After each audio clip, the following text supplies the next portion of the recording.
head crushed, put my head on his body, and I'm back. I know. Statistically, I will get a bigger penis as well, so the odds are in my favour there, trust me. I wake up in the future, I see the scar, and I go, oh, that's all right. You know what I mean? I go, oh, you've always wanted a big knob? I go, yeah, I've always wanted a big knob. I go, let's have a little bit of me time, shall we? And I start, but then every time I look down, I go, oh, that's not my knob. Do you know what I mean? I go, oh, that's not my knob. Oh, that's not my knob. It's not my hand either, carry on. It's like, you know what I mean?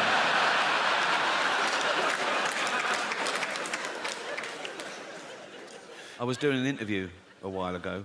I don't think the journalist liked me. He asked me this question. I thought it was rude, right? So I gave a fake answer, right? He said, so what have you got planned for your funeral? And I went, I want to be fed to the lions at London Zoo. He went, really? I went, yeah. I want the zookeeper to take up my big, fat, dead, naked, bloated body in a wheelbarrow, right? Just dump it in the lion's den, doof, like that. Loads of tourists going, is that the bloke from The Office? Like that, right? And then 2 big lions come out and just start eating me. And lions, they start with the soft bits of the body to get inside to the rib cage. So they'd probably get a testicle each, wouldn't they? Because that'd be the easiest of it. By then, my testicles would be about a yard apart, so they'd be easy. They just start eating towards me. Like Lady and the Tramp, really romantic. So I said that as a joke, but he totally believed me. So much so that when he was writing up the article, he called London Zoo and asked them if that would be allowed, and they said, no, of course not, right? So when the article came out, the headline was, London Zoo refused Ricky's request to be fed to lions. Like I'm a fucking psychopath.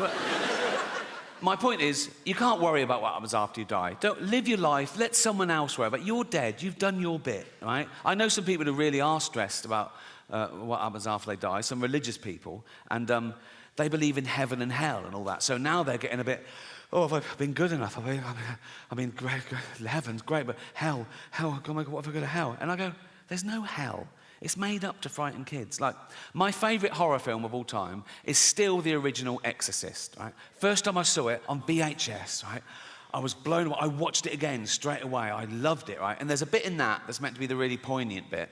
And I laughed the first time I saw it because it was the idea of the devil being this crass and childish. You know the bit. So, the little girl's possessed by the devil, and they're doing an exorcism, and they're throwing holy water on it. She's hissing, right? They're going, the power of Christ compels you. The power of Christ compels you. And at one point, the devil makes the little girl turn her head round, and he makes her say, your mother sucks cocks in hell. Right? And the bloke, she said, he's devastated. He's like, because he's thinking, oh, no, that's the real devil. So he knows, so it's true, my poor mother sucking cocks in hell, right? If scientists actually found the devil, I was wrong. There isn't it. They found the devil, they tested him, it was peer-reviewed, it won the Nobel Prize for fucking everything, because it'd be the greatest discovery of all time, right? And I'd look at the science, I'd be mind-blown, but I'd go, well, you've got to follow the science. So, you know, yeah, I believe in the devil. I wouldn't even be belief, it would be knowledge. I'd want to meet him. If the devil actually existed, I'd want to see it from my... As long as I was safe, I don't know what makes you safe from the devil. But if he existed, we'd find out, wouldn't we? We'd, like, vampires live forever, but now we know a bit of garlic really fucks them up. So we discover something, like if you put a devil in a cage with a sprig of parsley on top, he's weak or something, right? And I'd meet the devil, right? And I'd go for an order, and I'd go, he'd be there. I'd go, are you the devil? He'd go, yeah, right? And then he tried to hurt my feelings. And that was his best shot. And he went, Rick, I go, what? He goes, your mother sucks cocks in hell. I go, I don't care. I don't. 1, she's dead. 2, she was heterosexual. 3, she never had her teeth in towards the end. So, no. But it's hell. Think of all the terrible things that could be happening to her. Being raped by red-hot pokers, rats eating her eyes. My mum gets cock duty. Go on, girl. That has got to be one of the better jobs in hell. Isn't it? It's like...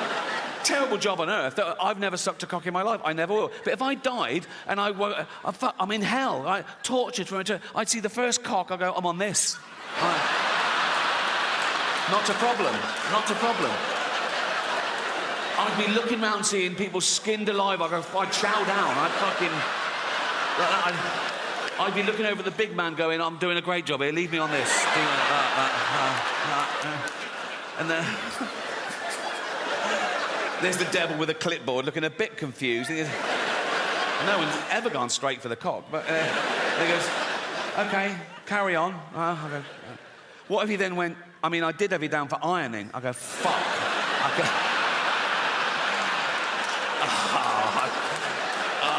I could have been ironing. Who's getting their cock sucked in hell? That's what I would. Because we're there for punishment, and that's a little treat. Do you know what I mean? It's like, I'd be there, right, thinking, feeling a bit smug, right, and I'm thinking, oh, this is great. Not great, but, you know, I'd be... But the devil's a trickster, isn't he? One day I'd go, I wonder whose cock this is. And I look up, oh, it's fucking Hitler. I'm fucking sucking Hitler's cock. How is this all right to do this in public? Because if I followed one of you home tonight and I shouted through your letterbox, sucking fucking Hitler's cock in hell, you'd call the police. But you've paid to hear me say this shit. Fuck you that. Oh.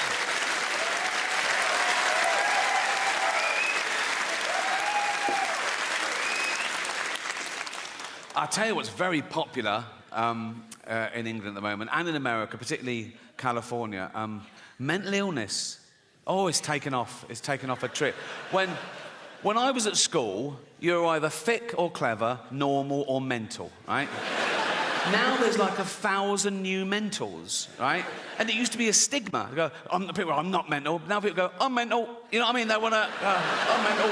It's like everyone I know in media is ADHD. They go, I'm ADHD. I'm ADHD. Yeah, so I'm ADHD. Take the test. Yeah, I took the test 5 times, passed it on the 5th. Oh, well done. Right? They go, and it's like, I'm writing a song about it, I'm writing a poem about it, I'm writing a book about it. Oh, well, yeah. And they brag about it. They put it in their CV and in their... it's got disorder. When did we start bragging about having a disorder? 20 years ago, you wouldn't have got given a business card and it said Ron Pike, anal warts. You know, just... keep it to yourself. No one cares. Right? I think the new pandemic amongst the youth is going to be fear and anxiety, because now we've had a whole generation who grew up with social media. Instant gratification doesn't build character. They're not socialized properly. They can't deal face to face with people because they're used to hiding behind an identity and an avatar, and now they've got teachers and parents enabling their mental illness as opposed to trying to snap them out of it. And now they fear the thing they once loved. They're worried about the internet and AI. Young people are really worried about artificial intelligence. And I say this about AI. If it starts becoming a burden, switch it off, right? Like we did Nan.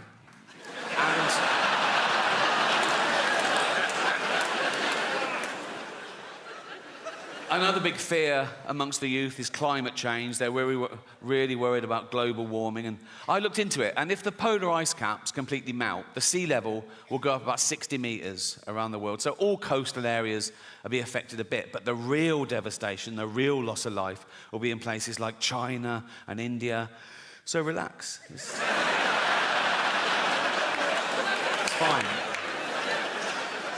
But we all suffer from a bit of mental illness. We're all on the spectrum, aren't we? We've all got a little bit of OCD or anxiety or whatever. Like I'm a hypochondriac, right? Every morning I wake up and I think, right, what's wrong? Like I go, what's that? Is that wasn't there yesterday? What's that? And I Google it. I think, what? And I catastrophize as well. So I Google it and the first sort of like 5 or 6, I'm fine with. Like it goes, it could be anxiety, yeah, could be lack of sleep, yeah, I didn't sleep. Could be lack of fibre, yeah, I'll have some more fibre. Could be lack of vitamin B, I'll get it. And then I just keep pushing me. Like it goes, could be cancer. I go, it's cancer. Once I came out of the bathroom and I went, Jane, I think I've got bowel cancer. She went, we had beetroot last night. I go, oh yeah, cheers.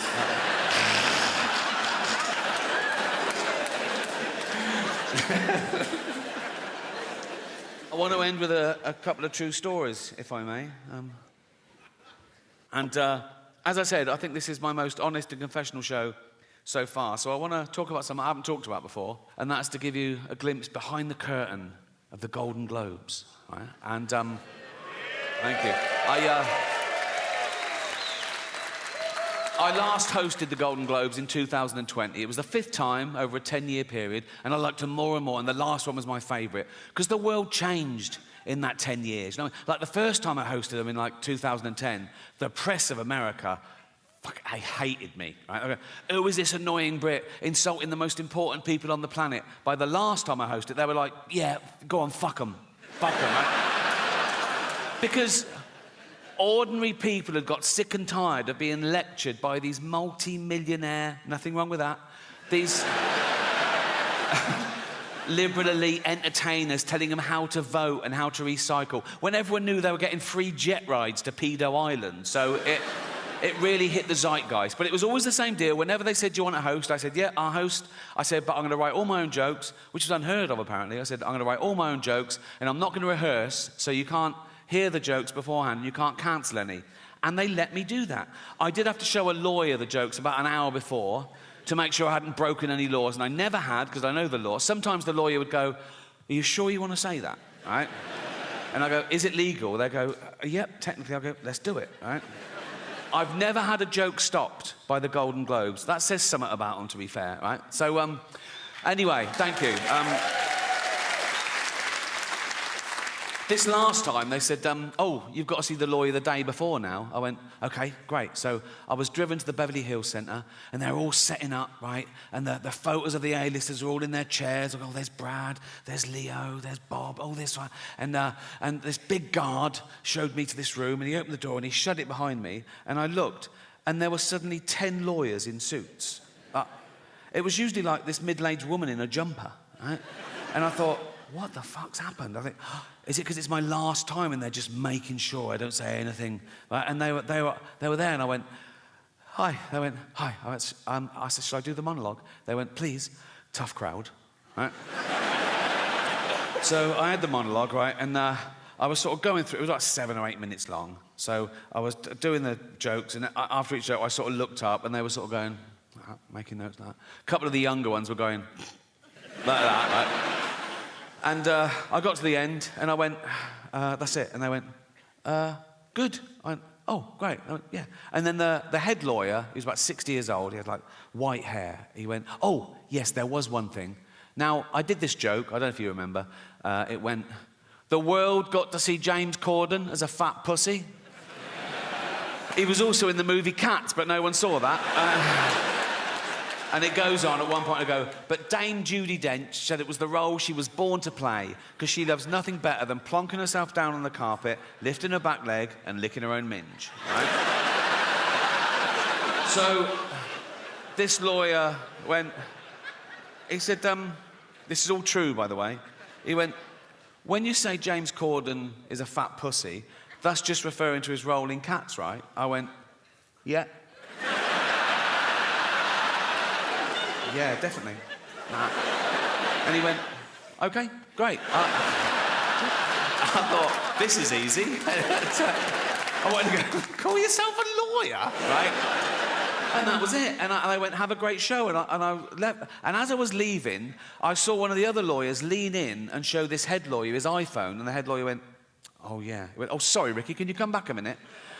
Right, so I'm there. I went, yeah. So he had the phone there. They'd looked up the word minge. I thought I'd gotten away with it, right?